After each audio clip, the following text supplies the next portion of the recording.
สบายดีสวัสดีค่ะสบายดีนี่ไม่หยังโอ้มะเขือโอ้โหมะเขือมีสองลูกคุณพิมพ์ฮดแล้วพิมพ์ทำอะไรอยู่คะ สวัสดีค่ะสบายดีสวัสดีค่ะกำลังเฮ็ดหยังอยู่ขดพักฮดพักครูออพาลูกศิษย์มาฮดพักให้นี่พักของเพื่อน เพื่อนกลับบ้านแล้วก็พาน้องๆมาฮดน้ำนี้เขากินไม่ออกเปิดไม่เป็นค่ะเปิดไม่เป็น หรือว่ามันเปิดบ่ว่าเปิดบ่เป็น ทุกคนอันนี้อุ้ยหนาวแล้วเนาะบ่หนาวติน้ำเย็นเนาะทุกคน มันสิใกล้สิมืดแล้วก็โอ้เริ่มเลย เริ่มหนาว PFC เบิ่งอยู่ไสจังหวัดใดอย่าลืมคอมเมนต์มาบอกเด้ออากาศหนาวแล้วบ่เบิ่งอยู่ไสจังหวัดใดอ้าวมันเปิดแนวใดอันนี้ได้แล้วสังหันน้อยเดียวได้เนาะเมนมันให้เป็นจะนี่มันคือว่าออกได้บ่ออกได้ไปหม้อ เปลี่ยนกันเด้ออ๋อลืมว่าอันพิมพ์มาพี่ไว้พิมพ์นั่นแต่ละคนนี่บ้าความอ่ะจับไทยเดี๋ยวอาจารย์สิไปนั่นปิดนั่น นี่ โอ้ผัก พิมพ์จับโทรให้พี่ด้วยนี่โอ้เสียงปินโอ้พักแบบโอ้นี่มันใหญ่เลย อันนี้บ่ใส่ปุ๋ยอันนี้เป็นปาดธรรมศาสตร์เด้ออันนี้แบบ โอ้ สวยงาม นี่ทุกคนนี่เบิ่งเด้อในมักเขือกำลังออกดอกออกผล นี่เฮาแบบกินได้แล้วก็เฮาก็สามารถแบบเอาไปขายได้กำ แม่ ไร นในมักหุงตำส้มโอ้ส้มตำโอ้โห เห็นเราอยากกินส้มตำเลย แม่น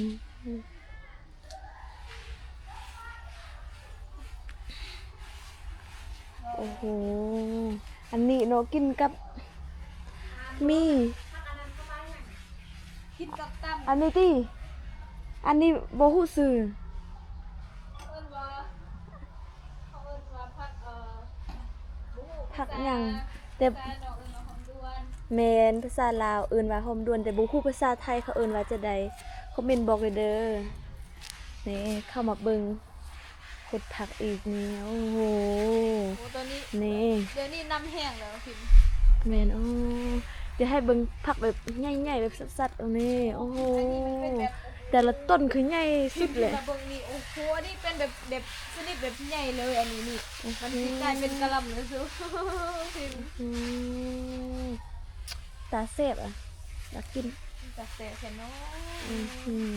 โอ้ อ มะเขือนี่คือสิเสร็จ แม่นกินกับตำเนาะ แม่นโอ้เผ็ดเนี่ยได้ก็แสบไปหมดนะทุกคน อืม กับข้าวซอยกับตำ เอ ส้ม อก๋วยเตี๋ยว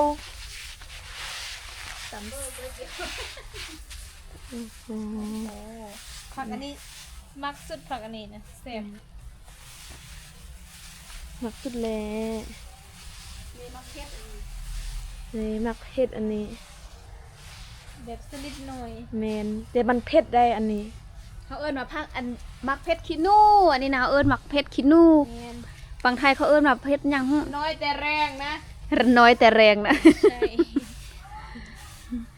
อันนี้เขาเอิ้นว่าหอมบัวหอมบัวว่าซั่น หอมด้วนหอมด้วนหรือว่าผักกันกำเอิ้นว่าหอมด้วนหรือผักกันกำ ชาติไทยเอิ้นว่าหยังไงจ๊ะ ภาษาไทยเขาเอิ้นว่าผักหยังฮู้บ่ฮู้คือกัน PFC อย่าลืมคอมเมนต์บอกพวกเฮาได้เด้อภาษาไทยเอิ้นว่าผักหยังอันนี้แหละซุปน่ะแซ่บอันนี้เขาเอิ้นว่าผักเพชรหรือว่าผักกัดผักหึนเนาะ แม่น ผักฮาดหึนหรือว่าผักเพชรแกงใส่หน่อแกงใส่หน่อไม้แล้วก็ซุปใส่ผัก นี่อันนี้ใบกะเพราเฮาเอาไปเฮ็ดโอ้ผัดกะเพราแซ่บสุด ซื้ออันสำเร็จรูปอย่างรสดีผัดกะเพราซื้อมาแล้วมื้อนึงสิพาเฮ็ดกิน ข้าวแซ่นี่บ่ แม่นเขาใส่อันไว้อันนี้แต่ว่ามันเป็นแบบสำเร็จรูปแต่ตัวนี้ก็ยักเอาแบบสดนี้ก็เอาได้ใส่ได้คือกันแซ่บคือกัน ผัดกะเพรานี่แหละชีวิตห่อพัก เพื่อนกับเขากลับบ้าน อันนี้ครูออปลูก เจนอย่าลืมฮดอันต้น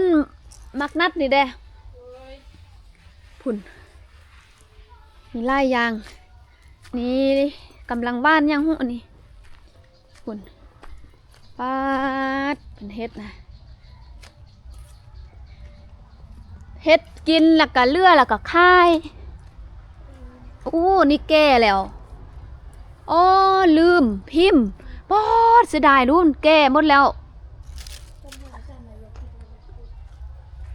โอ้ดูแก่หมดแล้วโอ้ถ้ามันแก่แล้วก็เฮาเอามาต้มกินนั่นแกนมันเนาะ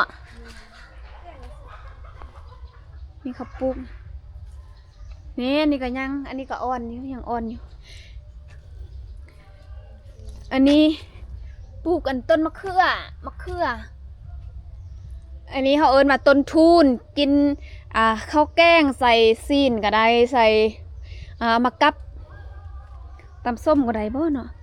ปอดดูบ้านมันยังพักอันแกนพักแกนมันยังหัวนี่เต็มนี่เลยอันนี้ก็เพื่อนของครูอฮะก็ย้ายมาซ่อนอยู่นี่ได้2 ปีส่วนอันนี้แมนส่วนของครูคนเก่าแล้วก็เขาย้ายกลับบ้านเนาะไปซ่อนอยู่ทินฐานบ้านเกิดแล้วก็มันก็มีรุ่นสู่รุ่นนั่นแหละเมื่อก่อนก็มีคนมาอยู่แล้วก็ย้ายพัดเปลี่ยนกันแหละล่าสุดก็คือเพื่อนของครูอเนาะยังอีกหลังนึงอยู่ทัดจากอันหลังนี้ยังมีห้องว่างเนาะแบบเพื่อนแบบนี้แหละยังว่างอีกเพื่อนนึงตอนนั้นเขาบอกครูอมาอยู่ครูอ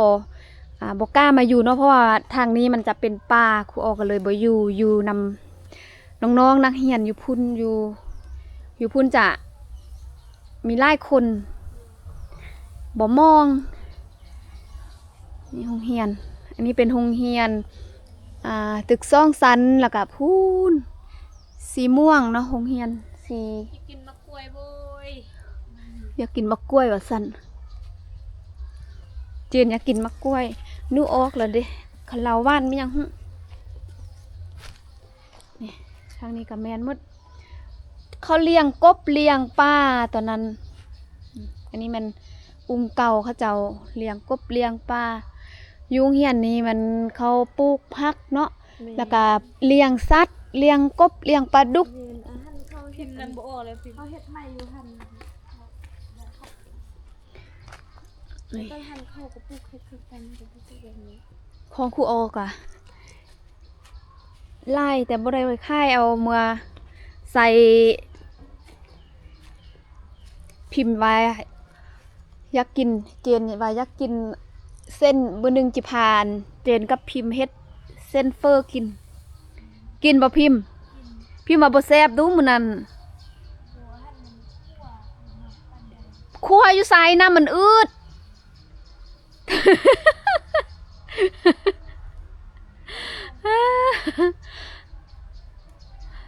แล้วก็มื้อนั้นพานนกิน2 คน พิมพ์ให้ตัว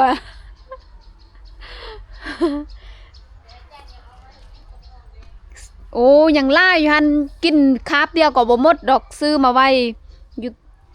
มันเฮาซื้อมาไว้ได้น่ะเพราะว่ามันเป็นแบบแห้งเซนเฟอร์แบบแห้งแล้วก็มาลวกแล้วก็ใส่ซื้อซีนบดมาใส่เฮ็ดน้ำหน้าข้าวซอยอันนี้กับเอามากับก็ได้งามค่ะเด้อันนี้เป็นหัวสิไข่อันนี้ข้าใส่ ผักซุปอ๋อคิงบ่มีอยู่นี่นะทำคิงหูคิงบ่หูค่านี่มักเพชรมักเก็บมักเพชรอยู่นี่แหละกินมักเพชรนี่ก็แม่นมักเพชรซืบทอดกันมานี่กะอันนี้ก็คือกันซืบทอดกันมาหมดแหละ พักอันนี้ก็กินแกงใส่เนื้อแซ่บแล้วก็กับลาบกับกินกับปิ้งกับหยังหลายอย่างดูมะเขืออู้หมักสุดเลยมะเขือต้มนี่โอ้ยเนาะว่าแล้วก็อยากกินอาหารโปรดเลยต้มมะเขือตำแจ่วปลาแด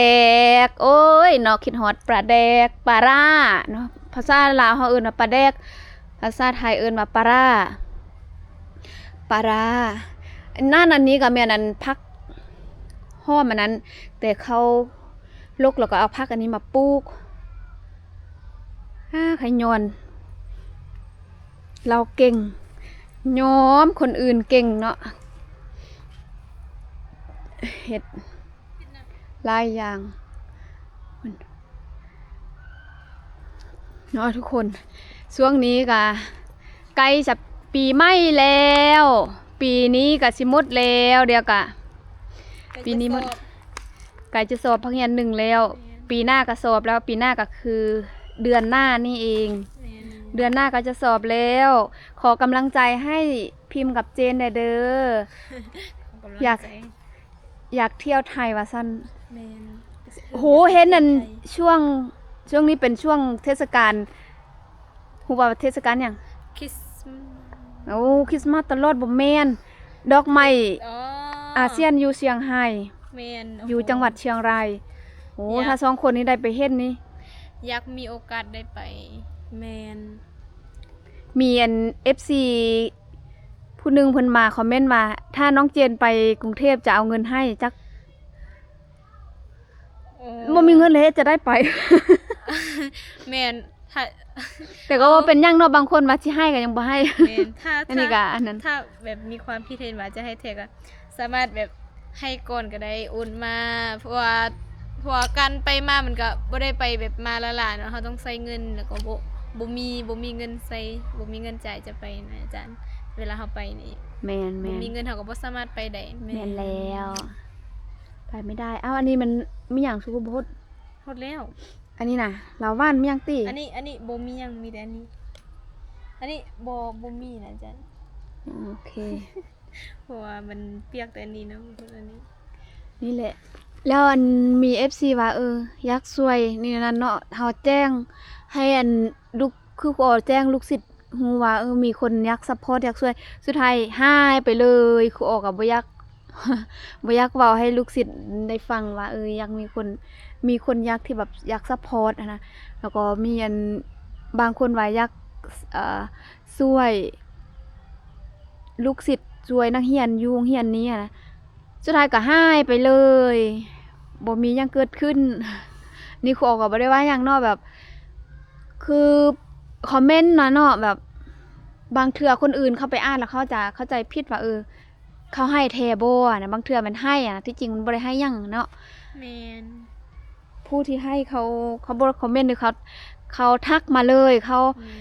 ทักมาเนาะติดต่อเพราะว่าครูออกเอาช่องทางติดต่อให้เนาะแม่นคือน้องพิมพ์น้องอานนท์นี่อีต้น2คนนี้อยากไปเที่ยวคือพิมพ์ได้ไปแล้วเชียงไฮ้แต่ว่ายังบ่ได้ไปเฮ็ดอันสวนดอกไม้เนาะกับอันสวนอันฟาร์มแกะสวิตเซอร์แลนด์อันนั้นอยากไปสุดเลยเจนยังบ่เคยไปตักเทื่อเนาะอยากให้เจนได้ไปเฮ็ดอยากไปอยู่อันนั้นแหละอาจารย์ฟาร์มแกะหันโอ้โหแบบเห็นแบบหลายๆคนไปนะแบบสวยงามโอ้ทุ่งหญ้างามคืออันสวิตเซอร์แลนด์เลยคือต่างประเทศไปเทื่อนึงไปกับอันล้านเศร้าอันไปนำนางนำไปนำพิมพ์เธอแล้วนี่ยังจื้ออยู่ติโอเคฝากกดติดตามเป็นกำลังใจให้น้องเจนกับน้องพิมพ์แล้วก็ครูออเด้อฝากช่องครูออระดาสาวบ่อแก้วฝากไปกดติดตามผลงานเป็นกำลังใจให้พวกเราเด้อเนาะก็ฝากกดไลค์กดแชร์ชมโฆษณาให้จบเนาะทุกคนอาจจะต้องจบคลิปไว้สำนี้แล้วก็คำว่าสบายดีสวัสดีค่ะพบกันคลิปหน้าเด้อ